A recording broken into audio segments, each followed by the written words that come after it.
أنتم من في السماء أن يخسف بكم الأرض فإذا هي تمور أم أمنتم من في السماء أن يرسل عليكم حاسبا فستعلمون كيف نذير ولقد كذب الذين من قبلهم فكيف كان نكير.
Bismillahirrahmanirrahim. Assalamualaikum warahmatullahi wabarakatuh. Innal hamdalillahi nahmaduhu wa nasta'inuhu wa nastaghfiruh wa na'udzu billahi min shururi anfusina wa min sayyiati a'malina. Man yahdihillahu fala mudhillalah wa man yudlil fala hadiyalah. Wa ashhadu an la ilaha illallah wahdahu la syarikalah wa ashhadu anna Muhammadan abduhu wa rasuluh. Ya ayyuhalladzina amanu taqullaha haqqa tuqatih wa la tamutunna illa wa antum muslimun.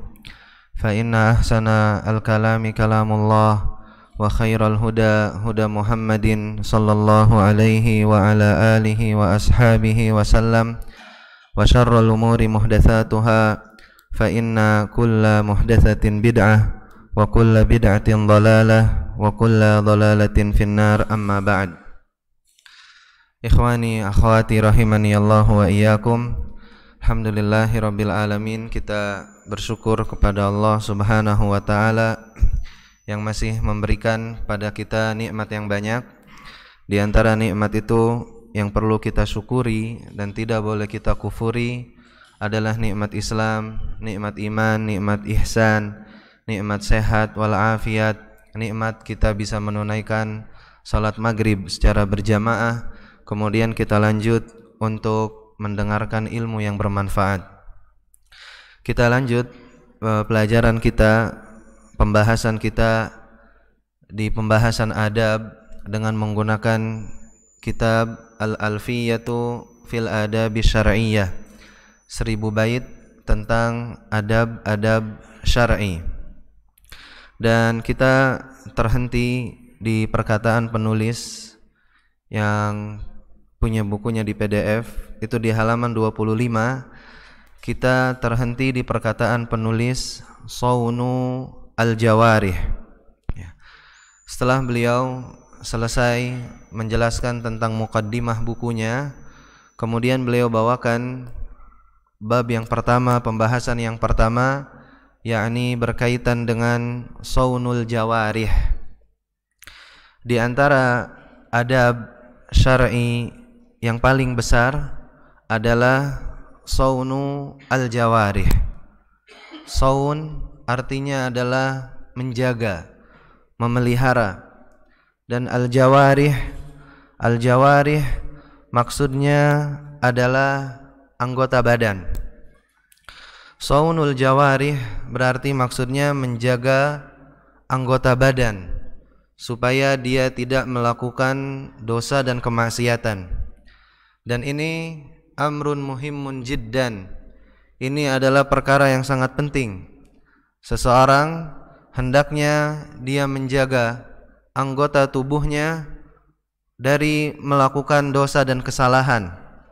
Apabila seseorang telah menjaga anggota tubuhnya agar tidak melakukan dosa dan kemaksiatan, berarti dia telah menjaga hatinya. Karena al-qalbu, sebagaimana perkataan Ibnu Rajab Al-Hambali rahimahullah, al-qalbu itu malikul jawarih. Hati atau jantung itu adalah malikul jawarih. Dia adalah rajanya anggota tubuh yang lain. Fa idza salaha salahal jasadu kulluhu. Barang siapa yang baik hatinya, maka baik seluruh jasadnya. Wa idza fasada al jasadu kulluhu. Dan apabila hatinya buruk, rusak, maka rusak pula hatinya. Sebagaimana sabda Nabi SAW, maka al-qalbu maliku al-jawarih. Hati adalah rajanya anggota tubuh yang lain. Dan apa yang dilakukan oleh anggota tubuh, baik yang bersifat baik ataupun yang bersifat buruk, maka itu akan mempengaruhi hatinya. Apabila anggota tubuhnya tenggelam dan gemar dalam melakukan kemaksiatan dan dosa, maka itu akan mempengaruhi hatinya, sehingga barangkali hatinya tertutup atau mati disebabkan ia melakukan banyak maksiat, ia melakukan banyak dosa dan kesalahan. Oleh karenanya, bab yang dibawakan oleh penulis ini, saunul jawarih, menjaga anggota tubuh, ini penting sekali. Dan yang dimaksud dengan anggota tubuh, adalah maksudnya seorang menjaga lisannya, menjaga pandangannya, menjaga pendengarannya, menjaga tangannya, dan juga dia menjaga kakinya. 5 hal di anggota tubuh yang harus kita jaga supaya dia tidak tenggelam dan hanyut dalam dosa dan kemaksiatan. Allah Subhanahu wa taala berfirman, "Wala taqfu ma laysa laka bihi ilm. Innas sam'a wal basara wal fuad kullu ulaika kana anhu mas'ula." Dan janganlah kamu melakukan sesuatu yang kamu tidak memiliki ilmunya. Terus kata Allah, "Innas sam'a wal basara wal fuad." Sesungguhnya pendengaran, penglihatan, dan hati, semua itu akan dimintai pertanggungjawabannya nanti di hari kiamat. Quran surat Al-Isra. Kemudian penulis mengatakan, "Ala kullu man ramas salamata falyasun jawarihahu amma nahallahu yahtadi." Ala, ketahuilah, man ramas salamah, barang siapa yang menginginkan keselamatan, barang siapa yang ingin selamat dunia dan akhiratnya, falyasun jawarihahu, maka hendaklah dia menjaga anggota badannya. Apabila Anda ingin keselamatan di dunia dan di akhirat, maka jagalah anggota tubuhnya. Dan apabila Anda tidak menjaga anggota tubuh ini, maka sesungguhnya anggota tubuh itu akan membinasakan kita semuanya. Nah, di sini penulis menjelaskan pada kita bahwa orang yang menginginkan keselamatan hendaknya menjaga anggota tubuhnya dari apa? Amanahallah, dari yang dilarang oleh Allah Subhanahu wa taala. hendaknya anggota tubuh kita tidak kita gunakan untuk melakukan maksiat, tidak melakukan fahisyah, tidak melakukan semua hal yang akan memudaratkan seseorang, baik ucapan, baik perbuatan, ataupun keyakinan. Allah Subhanahu wa ta'ala berfirman di surat An-Nahl, wa yanha 'anil fahsya'i wal munkari wal baghi ya'idzukum la'allakum tadhakkarun. Ini yang dilarang oleh Allah Subhanahu wa ta'ala kepada hambanya di surat An-Nahl ayat 90. Ini adalah pokok larangan Allah Subhanahu wa ta'ala kepada hambanya. Wa yanha 'anil fahsya.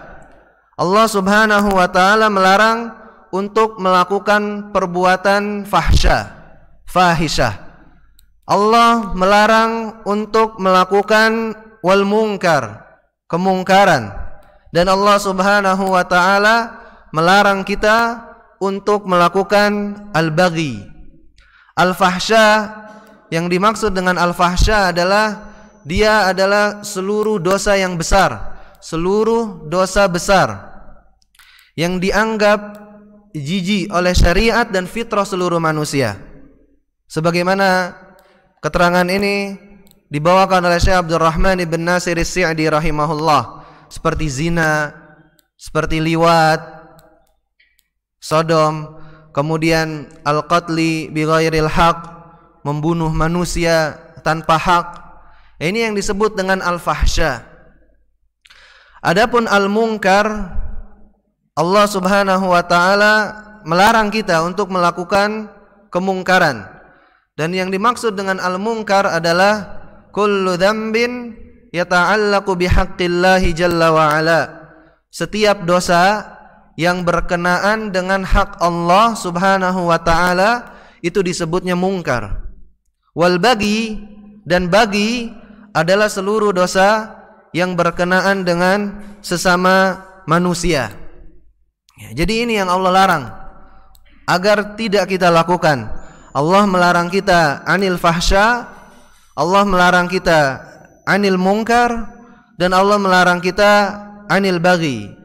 Maka seluruh hal yang dapat memudaratkan seseorang di agama dan dunianya, maka Allah Subhanahu wa ta'ala telah melarangnya. Dan kata yanha, dilarang, larangan, hukum asalnya adalah menunjukkan keharaman. Jadi kalau ada di dalam Al-Qur'an atau hadis Nabi sallallahu alaihi wasallam Allah melarang, Rasul melarang, maka hukum asalnya adalah diharamkan. Sampai ada dalil yang membuat keharaman ini misalkan jadi makruh. Jadi ini kaidah yang disampaikan para ulama kita, setiap larangan hukum asalnya adalah menunjukkan keharaman, kecuali ada dalil yang menunjukkan bahwa hal tersebut tidak haram tapi makruh. Contoh, misalkan Allah Subhanahu wa ta'ala melarang kita di surat Al-Isra untuk melakukan kesyirikan, untuk melakukan pembunuhan tanpa hak, untuk melakukan mengurangi timbangan apabila kita berniaga. Larangan-larangan tersebut dibawa kepada hukum asalnya, yaitu hukumnya adalah haram. Dan larangan yang dia menunjukkan keharaman tidak boleh kita katakan dia makruh sampai ada dalil lain yang menunjukkannya. Misalkan yang dibawakan oleh para ulama rahimahumullah adalah misalkan sabda Nabi sallallahu alaihi wasallam, la yashrabanna ahadukum qa'iman. Janganlah di antara kalian minum sambil berdiri. Ini larangan. Larangan hukum asalnya adalah menunjukkan keharaman. Akan tetapi ternyata kita dapati Nabi sallallahu alaihi wasallam ketika haji, beliau syariba ma'a zamzam qa'ima. Nabi sallallahu alaihi wasallam minum air Zam-Zam secara berdiri, tidak duduk. Ya, maka dari sini ulama kita rahimahumullah mereka berusaha untuk mengkompromikan dua hadis yang kelihatannya kontradiktif ini. Maka kesimpulan yang mereka bawakan adalah minum sambil berdiri itu hukumnya makruh. Larangan Nabi, janganlah kalian minum sambil berdiri, itu tidak menunjukkan keharaman, karena ada dalil lain perbuatan Nabi SAW bahwasanya beliau minum sambil berdiri. Jadi ini dibawa kemakruhan. Akan tapi para ulama kita juga bilang bahwa minum sambil duduk itu afdhalu wa ahsan. Itu lebih baik dan lebih utama.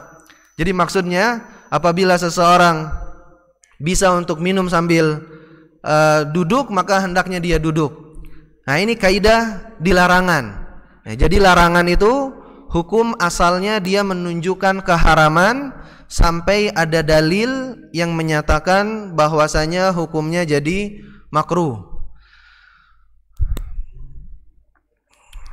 Kemudian penulis rahimahullah lanjut mengatakan, setelah tadi beliau bilang barang siapa yang menginginkan keselamatan di dunia dan di akhirat, menginginkan hidayah, maka hendaknya dia menjaga anggota tubuhnya, anggota badannya dari melakukan hal-hal yang diharamkan oleh Allah Subhanahu wa taala.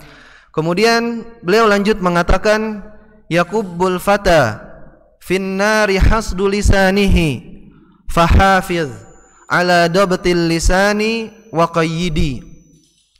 Penulis kemudian mengatakan seseorang disungkurkan ke dalam neraka karena hasil ucapan lisan mereka. Fahafiz ala dabtil lisani wa qayyidi. Maka jagalah lisanmu, maka kuasailah lisanmu.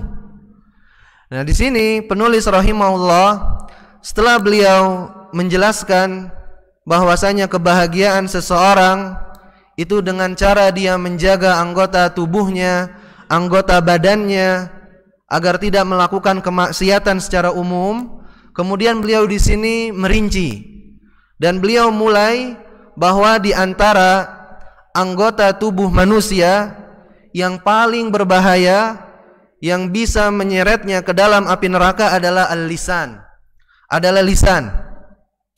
Karena dari lisan ini keluar semua perkataan yang banyak, dan terkadang perkataan yang keluar dari lisan seseorang itu menjadi sebab kehancurannya.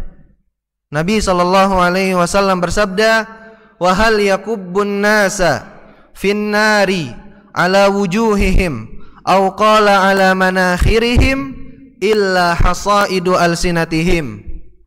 Nabi SAW bersabda, dan tidaklah seseorang disungkurkan ke dalam api neraka di atas wajah dan di atas hidung-hidung mereka, melainkan karena hasil lisan-lisan mereka. Nabi SAW di sini berarti menyamakan, menyerupakan perkataan yang haram dengan sebuah tanaman yang ditanam oleh seseorang, yang kemudian dia akan menuai hasilnya nanti di hari kiamat.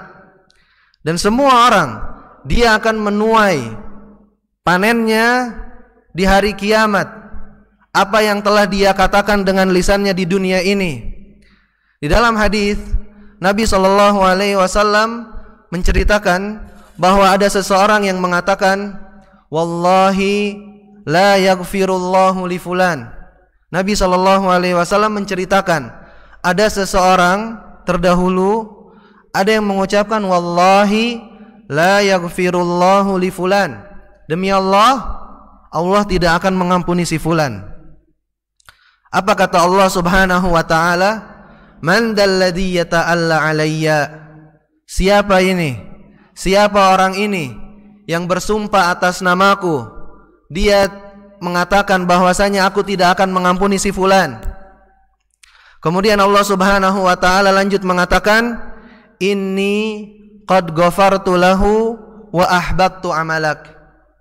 Kemudian Allah Subhanahu wa taala mengatakan, sesungguhnya aku telah mengampuni si fulan yang engkau bilang aku tidak akan mengampuninya, dan aku menghapuskan, melenyapkan seluruh amalanmu. Hadis riwayat Muslim.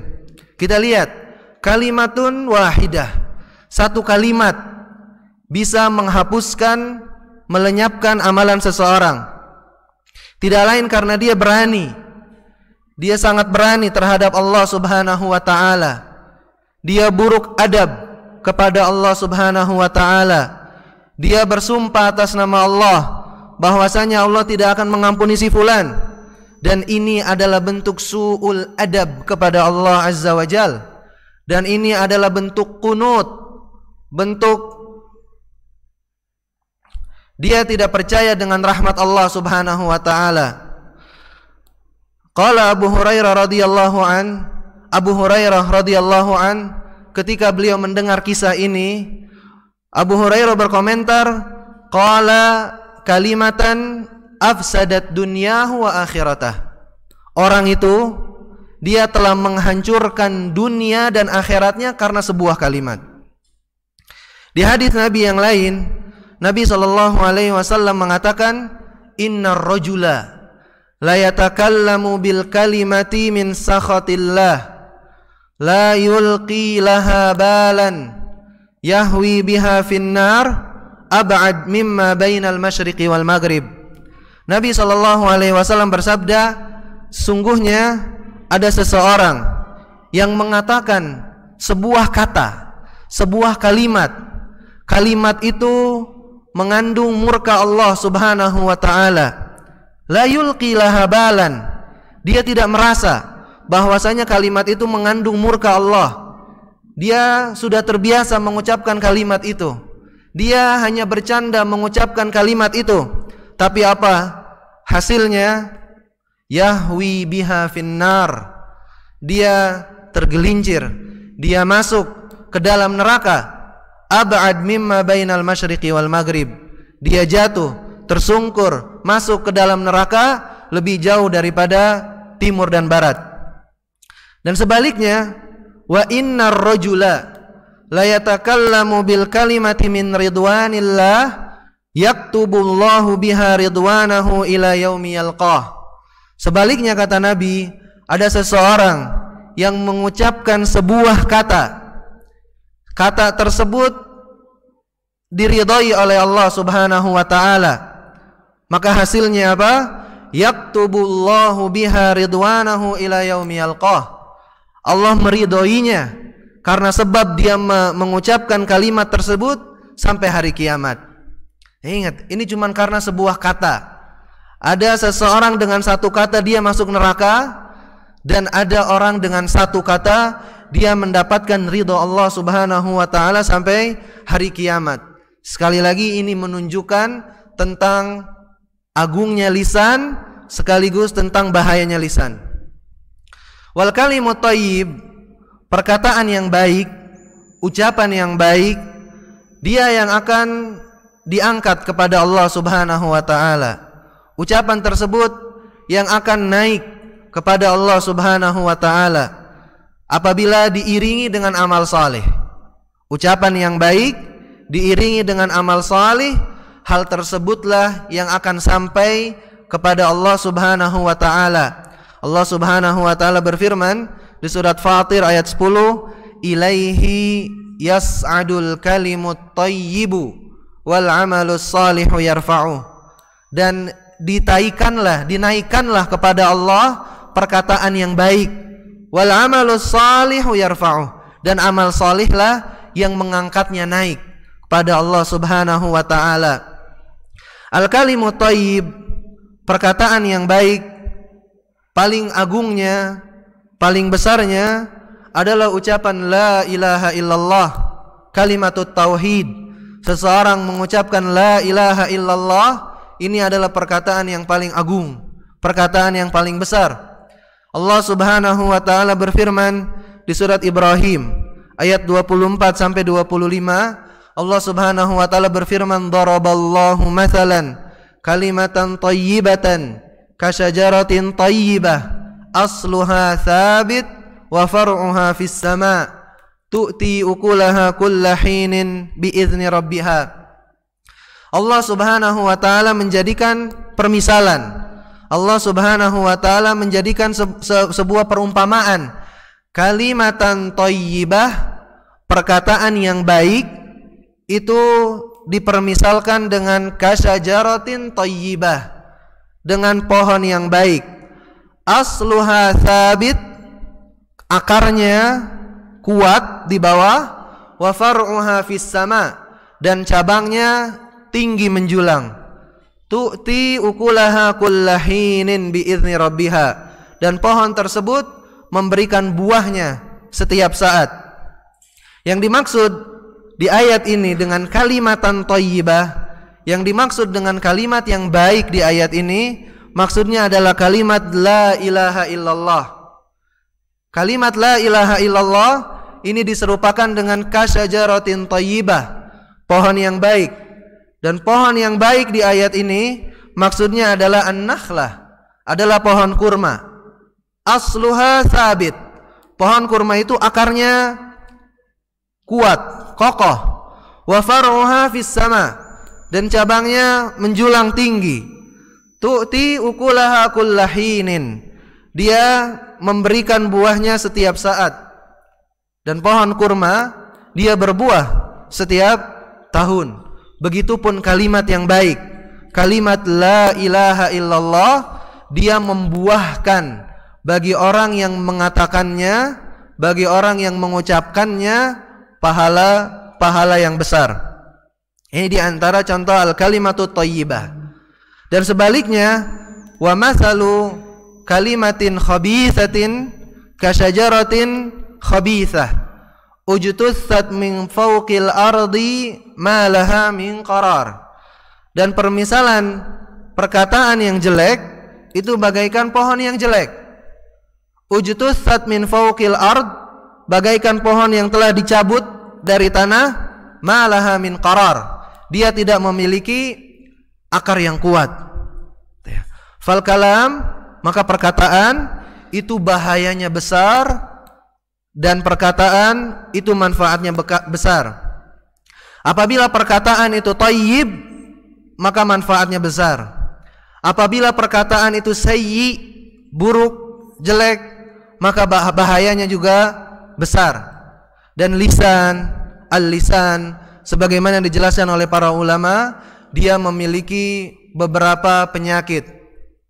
Lisan memiliki dosa-dosa yang bisa dilakukan oleh lisan. Dan dosa terbesar yang dilakukan oleh lisan adalah asyirku billahi jalla wa ala, berbuat kesyirikan kepada Allah dengan lisan. Seseorang misalkan menyembah selain Allah, seseorang berdoa kepada selain Allah, seseorang bernazar untuk selain Allah, seseorang istighatsah, meminta bantuan, meminta perlindungan kepada selain Allah Subhanahu wa ta'ala, maka dosa lisan yang paling terbesar adalah dosa yang sifatnya adalah mensyirikan kepada Allah Subhanahu wa ta'ala. Begitupun di antara dosa yang bisa dilakukan oleh lisan adalah al-qawlu 'ala Allahi bila ilm, berbicara tentang syariat Allah, berbicara tentang Allah Subhanahu wa ta'ala tanpa ilmu. Seseorang misalkan mengatakan ini halal, itu haram, padahal dia tidak mengetahui ilmunya. Allah Subhanahu wa ta'ala mengharamkan ini.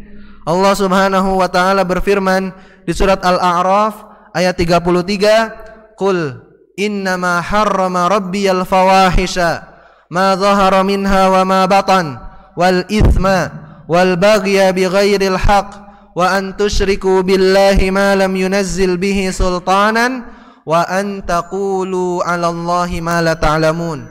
Kata Allah Subhanahu wa ta'ala, katakan wahai Muhammad, sesungguhnya Rabbku telah mengharamkan fahisyah, telah mengharamkan al-ithim, telah mengharamkan al-baghi, telah mengharamkan kesyirikan, dan di atas kesyirikan telah mengharamkan kalian berbicara tentang agama Allah Subhanahu wa taala tanpa ilmu. Surat Al-A'raf ayat 33. Ketahuilah bahwa at-tahlil wa tahrim, menghalalkan, mengharamkan, itu adalah hak prerogatifnya Allah Subhanahu wa taala. Itu hak mutlak Allah Subhanahu wa taala.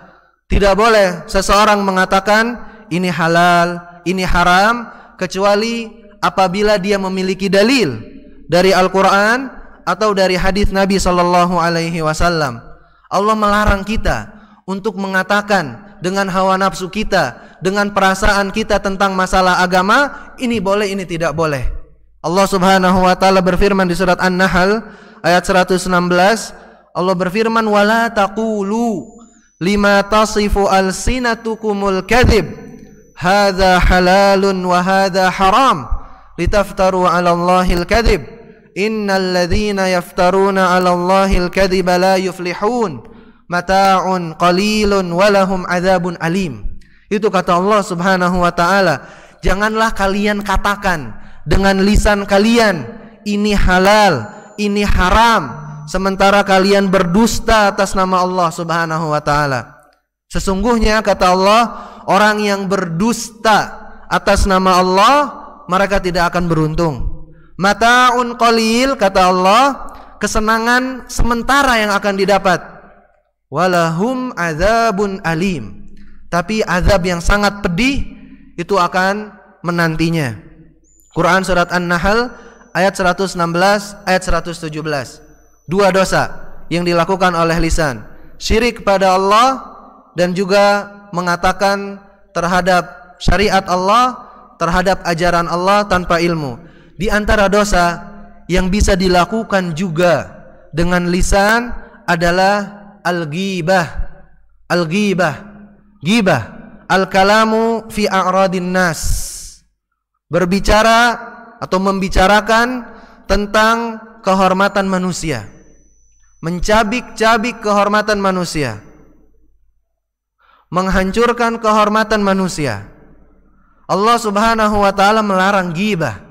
Allah Subhanahu wa taala berfirman di surat Al-Hujurat ayat 12, wala yaghtab ba'dukum ba'dha, dan janganlah sebagian di antara kalian menggibahi sebagian yang lain. Larangan. Dan larangan sebagaimana tadi kita ketahui, hukum asalnya adalah pengharaman. Juga Nabi SAW bersabda, al-ghibatu dzikruka akhaka bima yakrah. Yang dimaksud dengan ghibah adalah engkau menyebutkan saudaramu tentang hal-hal yang tidak dia sukai, dengan hal-hal yang dia benci. Ini ghibah. Ghibah sesama muslim haram, apalagi menggibahi para ulama, apalagi menggibahi para asatidzah, apalagi menggibahi para penuntut ilmu, maka dosanya lebih besar. Ibnu Asakir rahimahullah, beliau pernah mengatakan, inna dima'al ulama'i masmumah, sesungguhnya darahnya para ulama itu beracun.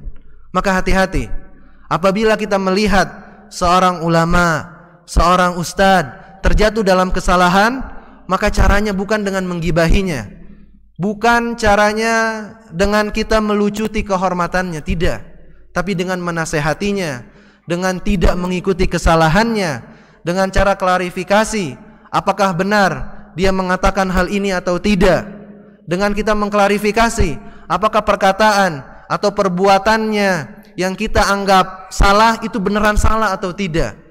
Itu hak para ulama, jangan digibahi, gitu ya. Ini dosa yang bisa dilakukan oleh lisan. Yang ketiga adalah ghibah.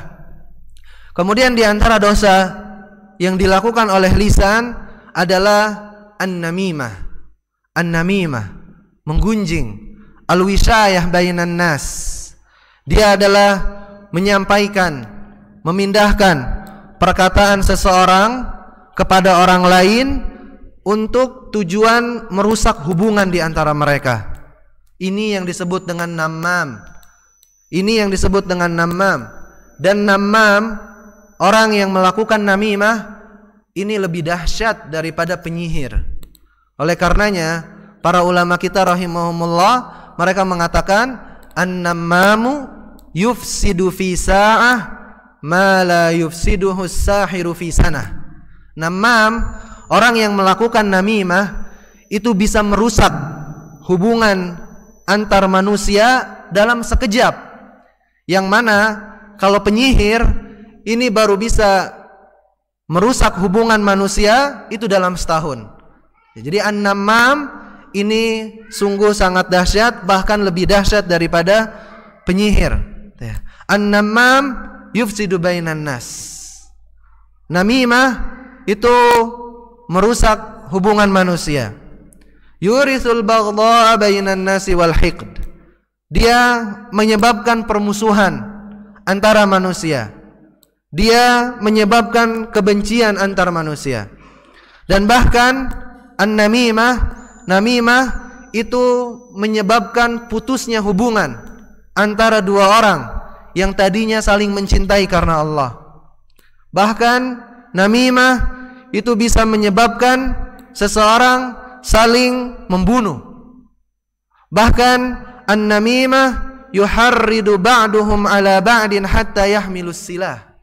Bahkan di antara efek negatif dari namimah, dia bisa membuat suatu kaum, seseorang itu membawa silah, membawa senjata. Dia menghunuskan senjatanya kepada sesamanya.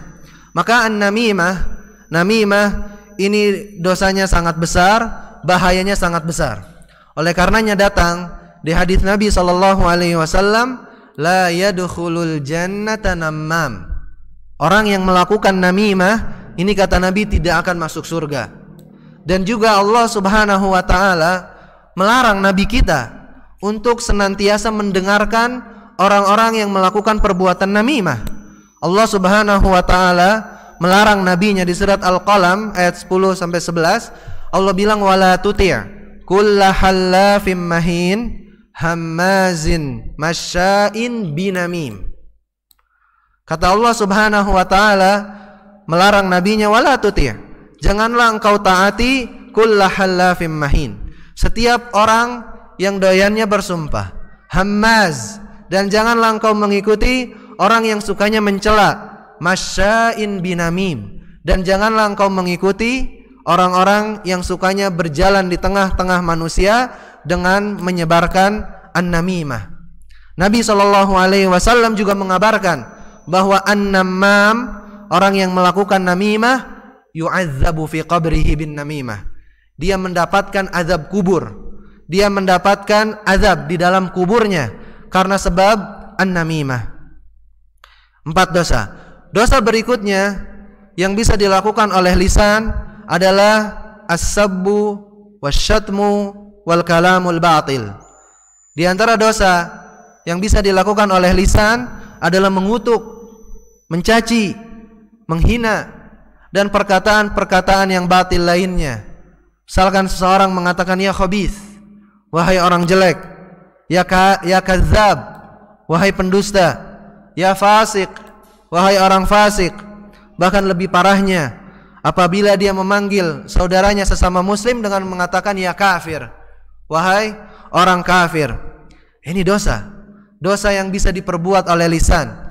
Dan Nabi kita SAW pernah mengabarkan bahwa orang yang mengucapkan kafir kepada saudaranya, maka kemungkinannya cuma 2. Benar orang tersebut kafir. Apabila tidak benar, maka kekafiran akan kembali kepada orang yang mengucapkannya. Kemudian di antara dosa lisan yang berikutnya adalah al-la'nu, melaknat.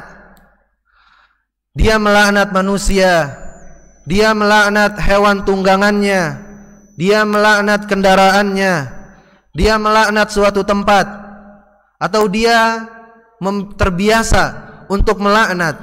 Padahal kata Nabi SAW, laisal muslimu bit-ta'ani wala bil-la'an.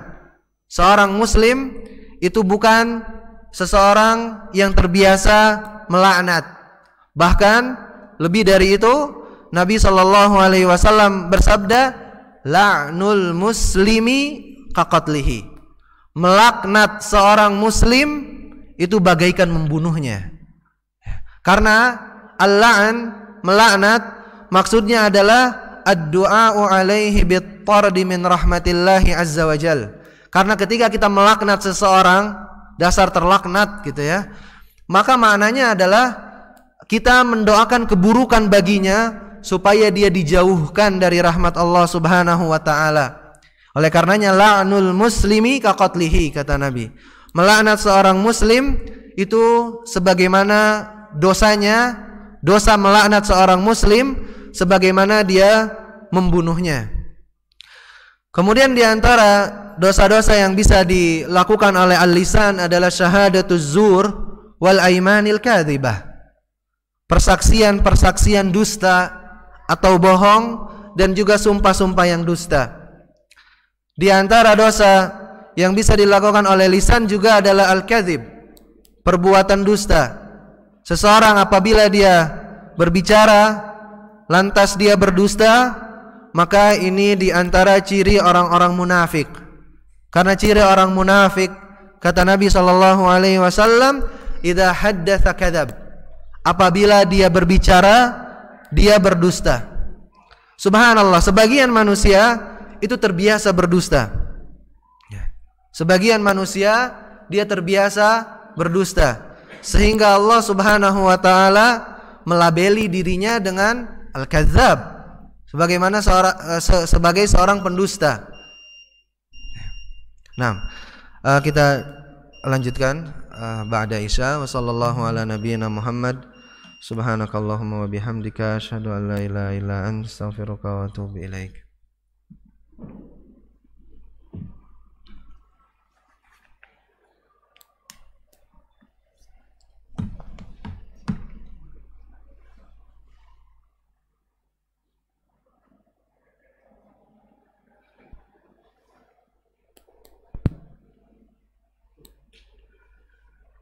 Allahu akbar, Allahu akbar, Allahu akbar,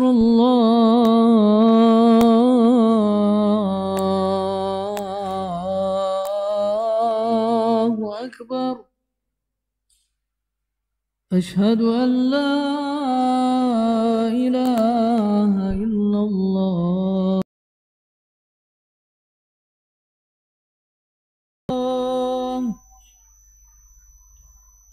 أشهد أن لا إله إلا الله.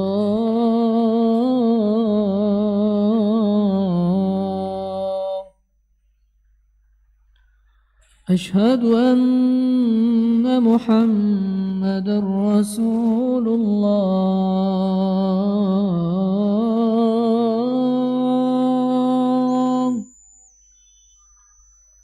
أشهد أن محمدا رسول الله.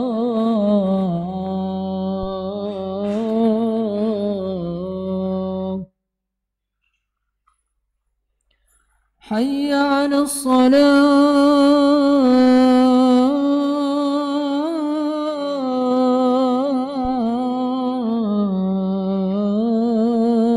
الصلاة. حي على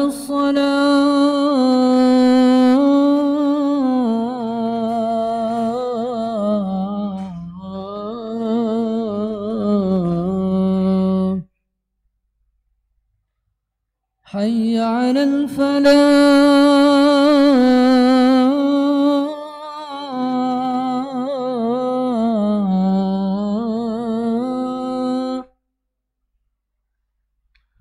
حي على الفلاح.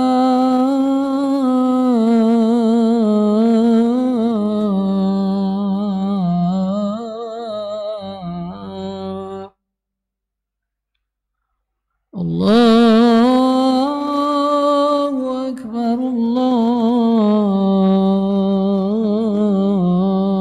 الله أكبر. لا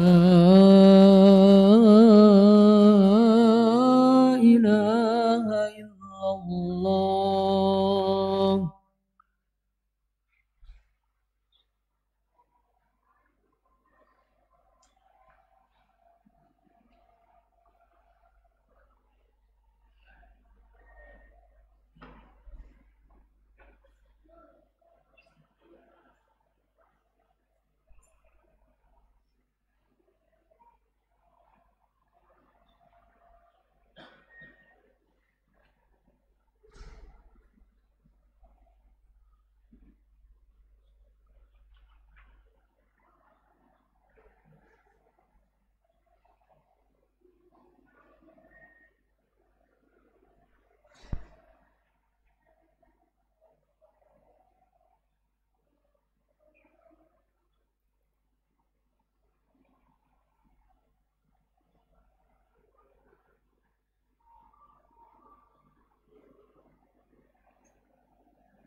الله أكبر الله أكبر أشهد أن لا إله إلا الله أشهد أن محمدا رسول الله حي على الصلاة حي على الفلاح قد قامت الصلاة قد قامت الصلاة الله أكبر الله أكبر لا إله إلا الله Istawu aqimu sufufakum lurus rapatkan saf.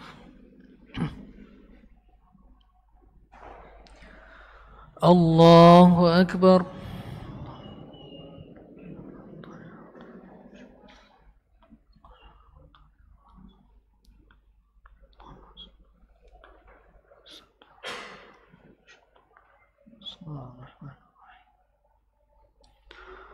الحمد لله رب العالمين الرحمن الرحيم مالك يوم الدين إياك نعبد وإياك نستعين اهدنا الصراط المستقيم صراط الذين أنعمت عليهم غير المغضوب عليهم ولا الضالين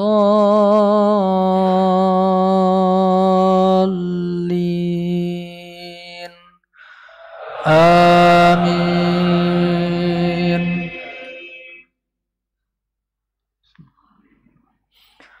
سبح لله ما في السماوات والأرض وهو العزيز الحكيم له ملك السماوات والأرض يحيي ويميت وهو على كل شيء قدير هو الأول والآخر والظاهر والباطن وهو بكل شيء عليم هو الذي خلق السماوات والأرض في 6 أيام ثم استوى على العرش يعلم ما يلج في الأرض وما يخرج منها وما ينزل من السماء وما يعرج فيها وهو معكم أينما كنتم والله بما تعملون بصير له ملك السماوات والأرض وإلى الله ترجع الأمور يولج الليل في النهار ويولج النهار في الليل وهو عليم بذات الصدور آمنوا بالله ورسوله وأنفقوا مما جعلكم مستخلفين فيه فالذين آمنوا منكم وأنفقوا لهم أجر كبير. الله أكبر.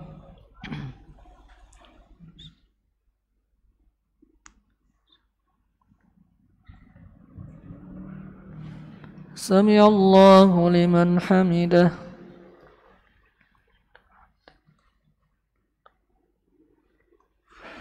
الله أكبر.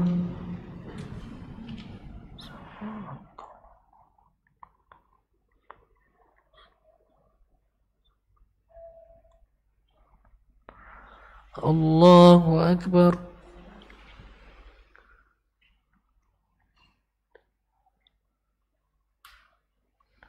الله أكبر.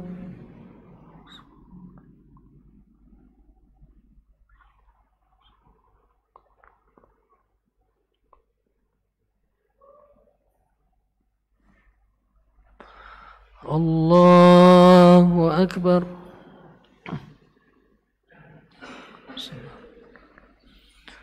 الحمد لله رب العالمين الرحمن الرحيم مالك يوم الدين إياك نعبد وإياك نستعين اهدنا الصراط المستقيم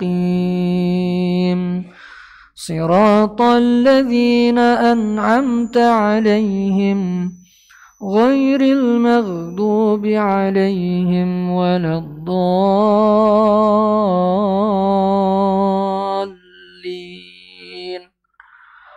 آمين.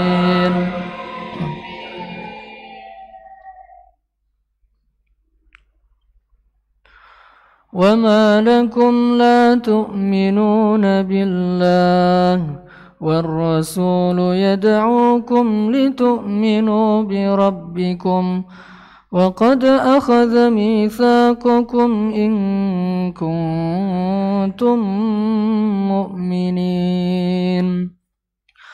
هو الذي ينزل على عبده آيات بينات ليخرجكم من الظلمات إلى النور وإن الله بكم لرؤوف رحيم.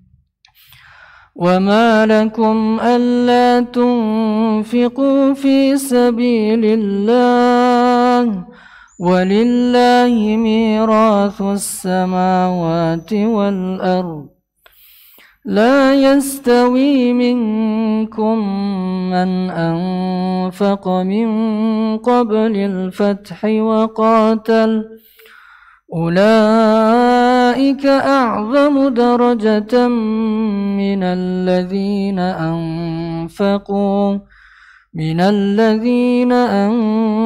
أنفقوا من بعد وقاتلوا وكلا وعد الله الحسنى والله بما تعملون خبير. من ذا الذي يقرض الله قرضا حسنا فيضاعفه له وله أجر كريم. الله أكبر.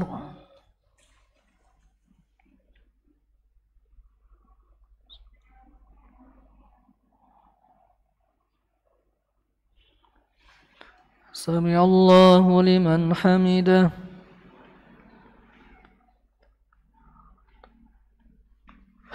الله أكبر.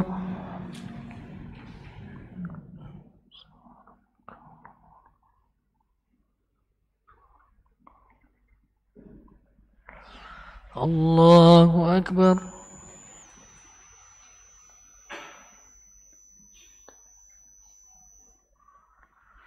الله أكبر.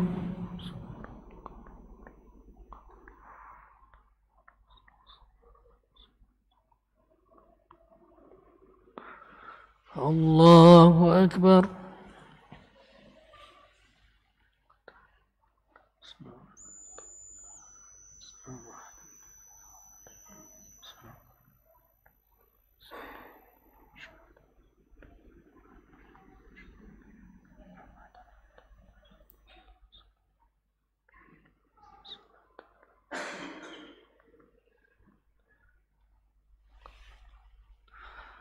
الله أكبر.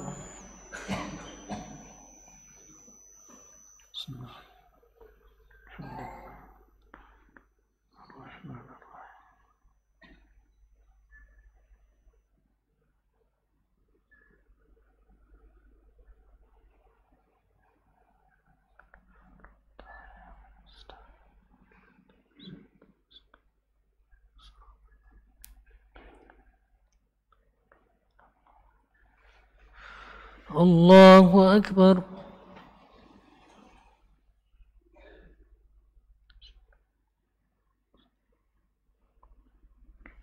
سمع الله لمن حمده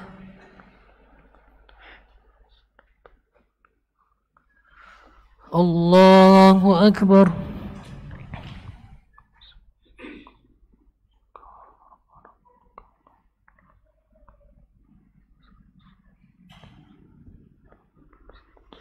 الله أكبر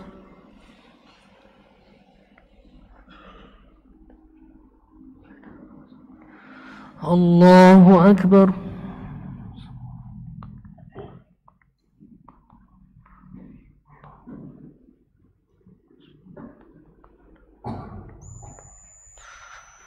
الله أكبر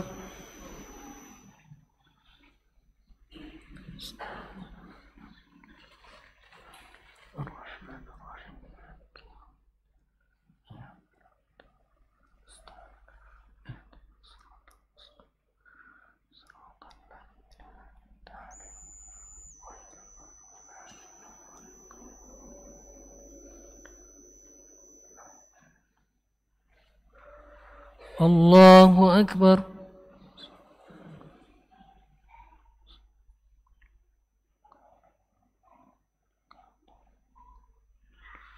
سمع الله لمن حمده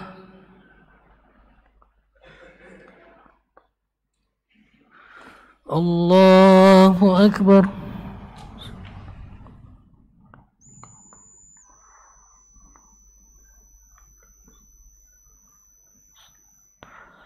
الله أكبر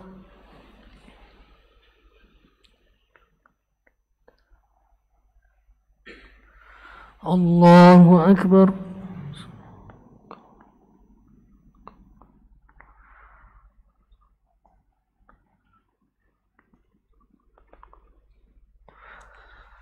الله أكبر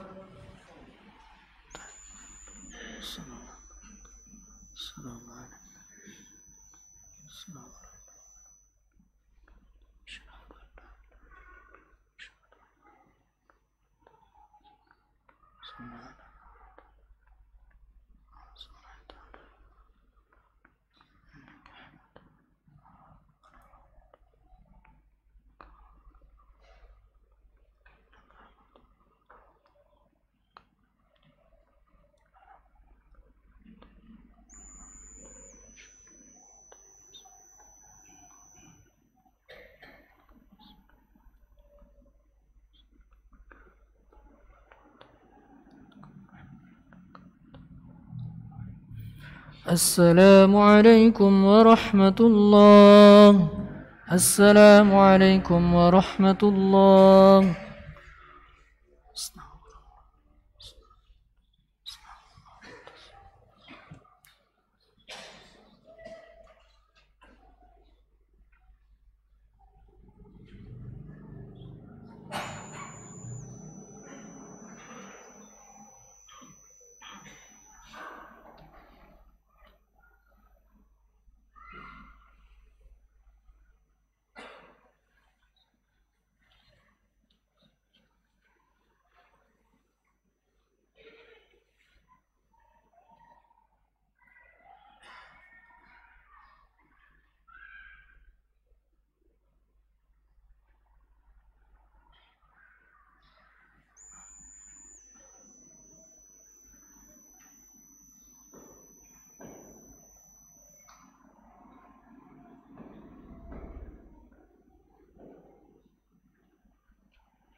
Bismillahirrahmanirrahim. Alhamdulillahirabbil alamin wassalatu wassalamu ala asyrafil anbiya'i wal mursalin Muhammadin wa ala alihi wa ashabihi ajmain. Amma ba'd.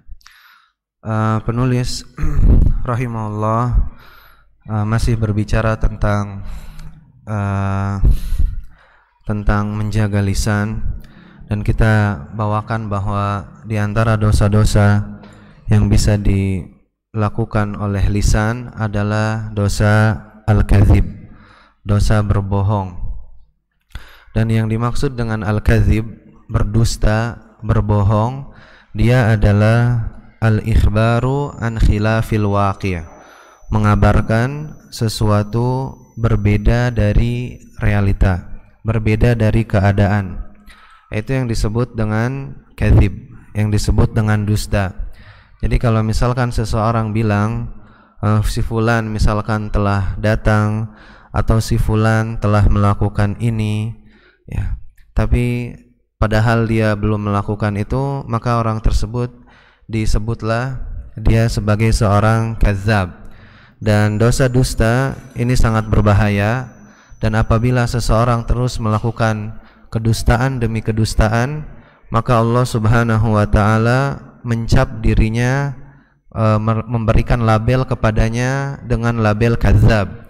Makanya kata Nabi SAW, wa innar rajula la yakdzib thumma yataharral kadzib, sesungguhnya apabila ada seseorang berdusta kemudian dia terus berdusta hatta yuktaba indallahi kadzaban, sehingga dia ditetapkan di sisi Allah sebagai seorang kadzab, gitu ya. Maka dari sini bahaya-bahaya dosa-dosa yang bisa dilakukan oleh lisan itu sangat banyak.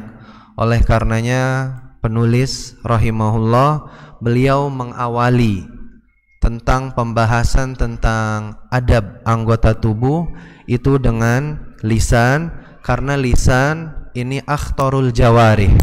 Lisan adalah anggota tubuh manusia yang paling berbahaya. Oleh karenanya Nabi SAW pernah bersabda, man yadman li baina lahyaihi wa baina farjihi wa baina rijlaihi adman lahul jannah.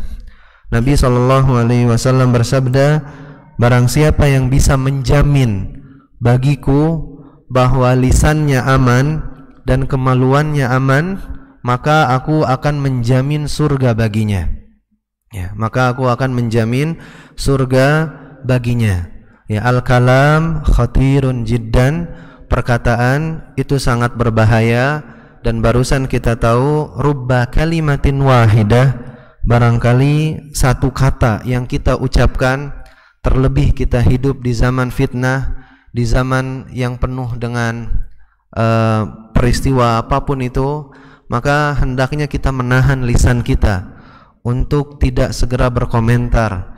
Hendaknya kita menahan lisan kita untuk tidak mengatakan sesuatu apapun terdahulu, ya, karena rubba kalimatin wahidah, sebagaimana kata Nabi, barangkali satu kalimat, satu kata yang dilontarkan oleh seseorang itu menjadi sebab dia masuk ke dalam neraka, gitu ya. Oleh karenanya penyair terdahulu pernah mengatakan, ihfad lisanaka ayyuhal insanu, jagalah lisanmu wahai manusia, la yaldagannaka innahu su'banu, jangan sampai lisanmu itu menyengatmu, karena sesungguhnya lisanmu itu adalah ular. Kam fil maqabiri min qatili lisanihi, betapa banyak orang-orang yang di dalam kuburan, mereka adalah korban dari lisan-lisannya. Berapa banyak orang yang diazab di dalam kuburan, mereka adalah korban-korban lisannya. Kanat tahabu liqa'ahu syuja'anu, bahkan saking berbahayanya lisan ini, orang yang sangat berani pun itu tidak ingin menemuinya. Ya, ini orang yang berakal, ya. Orang yang berakal, orang yang pemberani, yang sesungguhnya adalah dia yang bisa menahan lisannya. Terkadang bisa jadi seseorang berucap sebuah kata itu menyebabkan dirinya terbunuh, sehingga dia telah berbuat aniaya terhadap dirinya. Sekali lagi, al-lisanu khatirun jiddan. Lisan ini sangat berbahaya. Nabi SAW bersabda, "Man kana yu'minu billahi wal yaumil akhir falyaqul khairan aw liyasmut." Barang siapa yang beriman kepada Allah dan hari akhir, hendaklah dia mengucapkan yang baik atau diam. Jadi makanya perkataan itu dia ada 3 macam. Yang pertama yang baik, kemudian yang kedua perkataan yang buruk, kemudian perkataan yang ketiga, jenis perkataan yang ketiga adalah yang dia tidak diketahui apakah perkataan itu baik atau buruk. Pembagian yang kedua, maksudnya 2 dan 3, perkataan yang buruk dan perkataan yang kita tidak tahu apakah itu ada manfaatnya atau tidak, maka hendaknya dia diam, tidak bilang apa-apa. Hendaknya dia tidak melontarkan suatu kata pun. Ya. Adapun perkataan yang baik, maka baru dia ucapkan. Oleh karenanya Nabi bilang, "Falyaqul khairan aw liyasmut." Mau berkata, berkata yang baik. Kalau perkataannya enggak baik, kalau perkataannya mengandung kebaikan dan keburukan, aw liyasmut, hendaklah dia diam. Maka jika kita melihat bahwa perkataan tersebut ada kebaikan, maka bicara. Kalau tidak, maka hendaknya kita diam, kita jaga lisan kita. Ulama terdahulu itu, ulama salaf kita pernah berpesan, "Qul khairan tagnam." Katakan kebaikan, maka engkau akan beruntung. Awiskut an syarrin taslam. Atau diam, jangan bilang apa-apa tentang keburukan, maka engkau akan selamat. Kata Nabi, "Amsik alaika lisanak." Kata Nabi itu, tahan lisanmu, tahan lisanmu.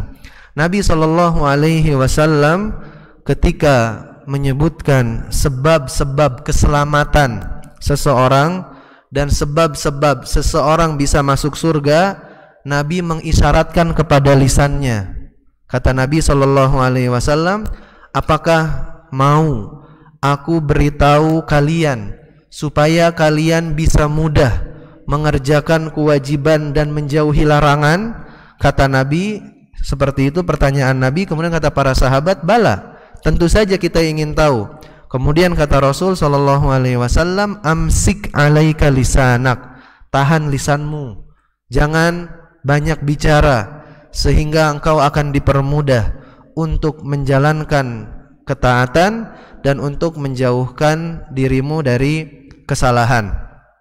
Terkadang seseorang melakukan amalan-amalan salih yang banyak, kemudian dia ceritakan amalan salih tersebut dengan lisannya, sehingga dengan perkataannya itu dia telah menghancurkan, menghapuskan amalan-amalan kebaikannya. Karena ini yang disebut dengan sum'ah. Ini diantara dosa lisan yang berikutnya, yaitu dia membicarakan tentang kebaikan-kebaikan yang pernah dia lakukan. Ini sum'ah.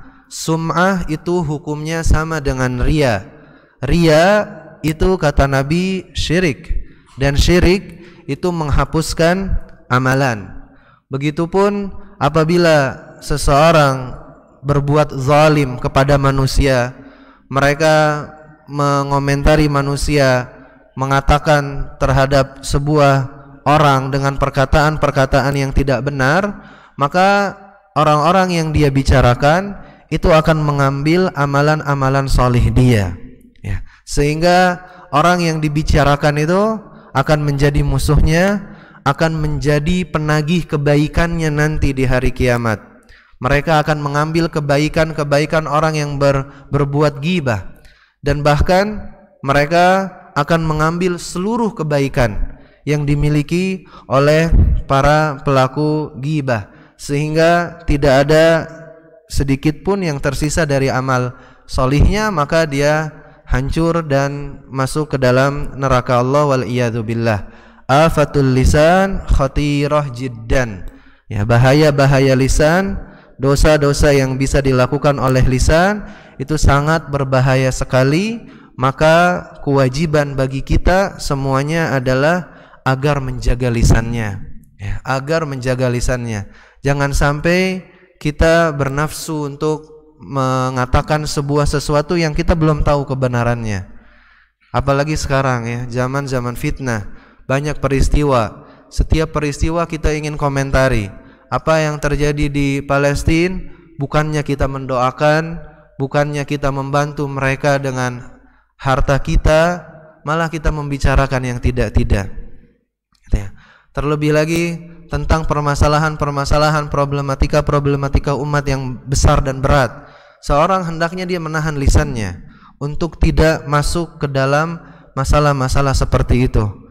Ya, as-salamah la ya'diluha syai'. Keselamatan itu tidak ada yang bisa membandinginya. Maka sekali lagi kita tutup dengan wejangan salaf terdahulu, kul khairan fataslam awiskut an syarrin fataslam, kul khairan fatagnam awiskut an syarrin fataslam. Katakan yang baik maka engkau akan beruntung, atau jangan katakan yang buruk sehingga engkau akan selamat. Walil hadithi baqiyah, dan di pembahasan ini masih ada sisanya. Kita lanjutkan di pertemuan berikutnya. Sampai sini dulu, ini yang bisa disampaikan. Kalau ada yang mau didiskusikan, dipersilahkan ya.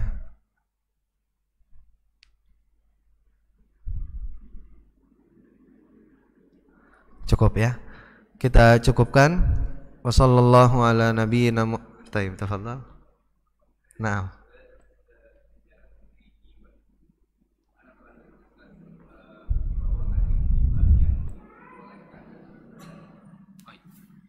Assalamualaikum warahmatullahi wabarakatuh. Jadi Ana mau nanya, Ana sempat dengar bahwa ada gibah yang diperbolehkan, Ustaz. Nah ini mohon penjelasannya, Ustaz. Gibah yang diperbolehkan ini tuh seperti apa ya? Nah, Taib. Pertanyaannya adalah gibah yang diperbolehkan ya. Apakah ada gibah yang diperbolehkan? Apakah semua gibah itu terlarang? Maka jawabannya adalah ada di antara gibah yang tidak terlarang. Di antaranya adalah yang pertama mutadzallimun. Orang yang dizalimi ketika dia mau mengadukan kepada pihak yang berwenang, maka mau tidak mau dia membicarakan kejelekan orang yang menzaliminya, bahwa si fulan telah menzalimi saya dengan seperti ini, dan seperti ini. Kemudian di antara gibah yang diperbolehkan juga adalah mu'arrif. Seseorang ingin memberitahu orang lain ya. Seseorang ketika misalkan kita ditanya oleh orang lain bagaimana si fulan muamalahnya, misalkan kemudian kita mau memberitahu keadaannya kepada orang tersebut ya, maka itu diantara yang diperbolehkan juga, mu'arrifun. Kemudian diantara gibah yang diperbolehkan juga ini untuk orang yang diminta nasihat oleh seorang wanita, misalkan dia ingin menikahi seorang laki-laki gitu ya. Ketika ada seorang ditanya tentang bagaimana keadaan laki-laki ini, maka dia katakan apa adanya. Apabila disebut juga kejelekannya di situ, maka itu bukan termasuk gibah yang terlarang. Intinya dari macam-macam gibah yang disebutkan oleh para ulama kita yang diperbolehkan itu, gibah itu diperbolehkan kalau ada maslahat yang lebih besar ya. Kalau ada maslahat yang lebih besar, ini pakemnya. Kalau gibahnya akan menghasilkan maslahat yang lebih besar, maka gibah dalam hal tersebut diperbolehkan ya. Wallahu ta'ala a'lam. Para ulama kita sebutkan 4 atau 5 macam gibah yang diperbolehkan ya. Cuman kalau kita mau ambil kesimpulannya dari macam-macam yang disebutkan para ulama itu gibah yang apabila dia menghasilkan maslahat yang lebih besar gitu ya. Naam. Allahu ta'ala a'la wa a'lam. Naam, silakan.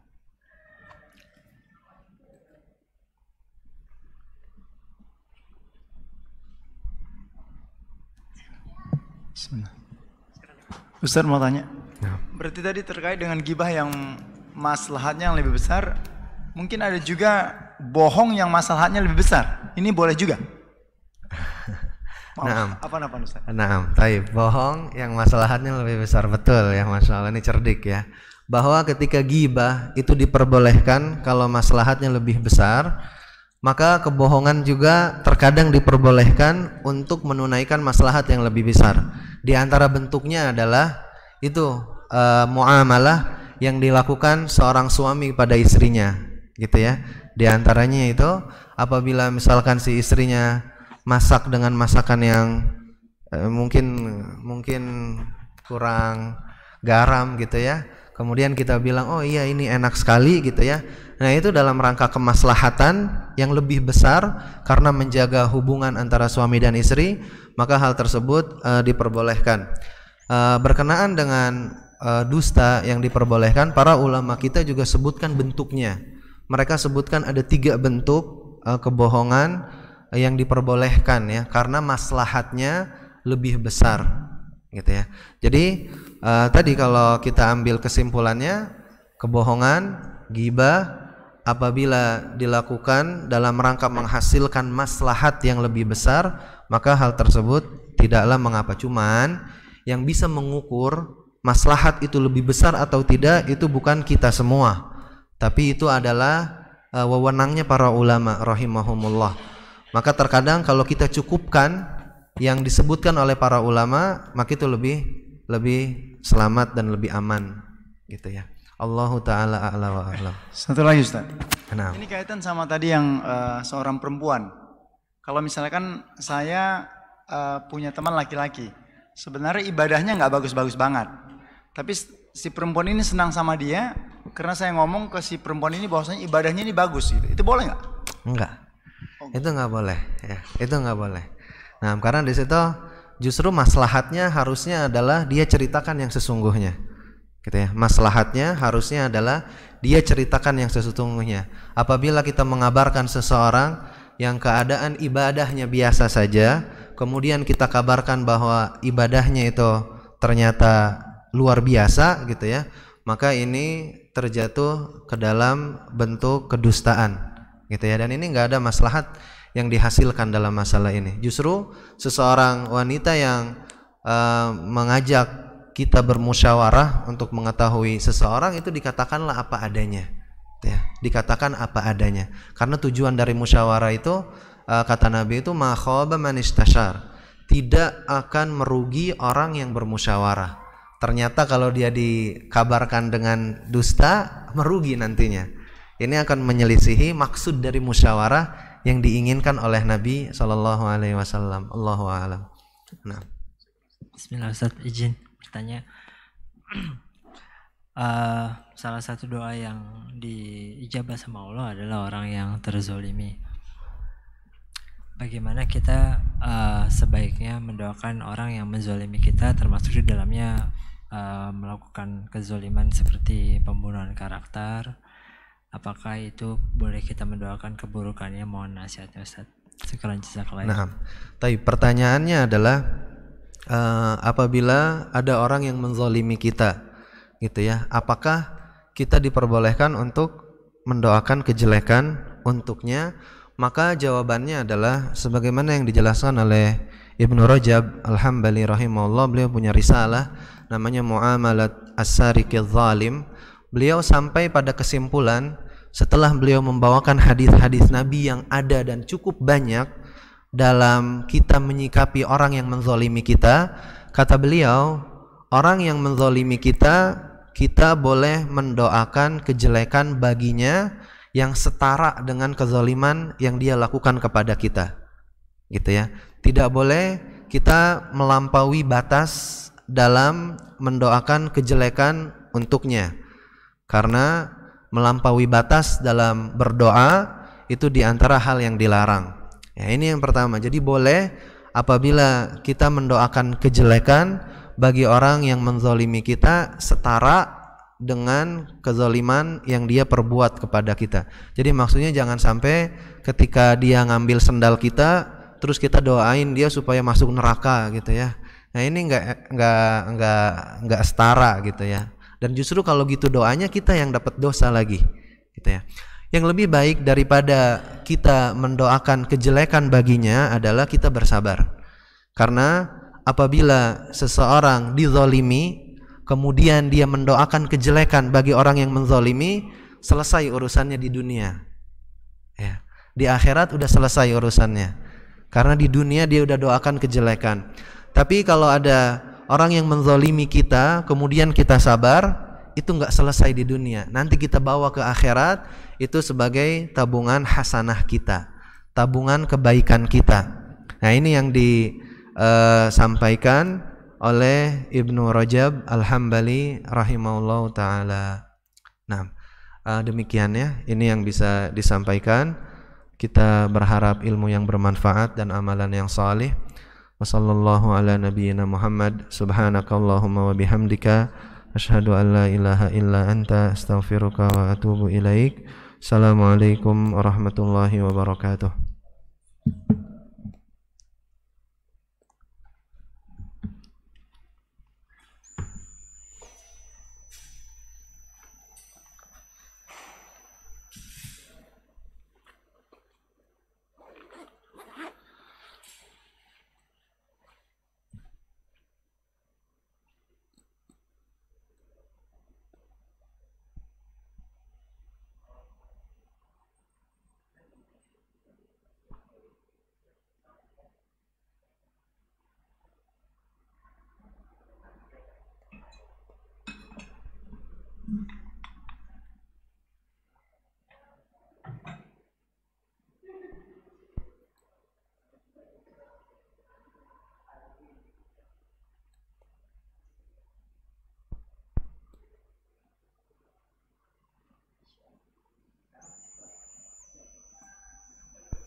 أولم يروا إلى الطير فوقهم صافات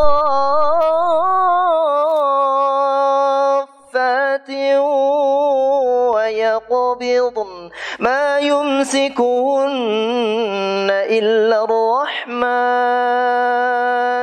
إنه بكل شيء بصير.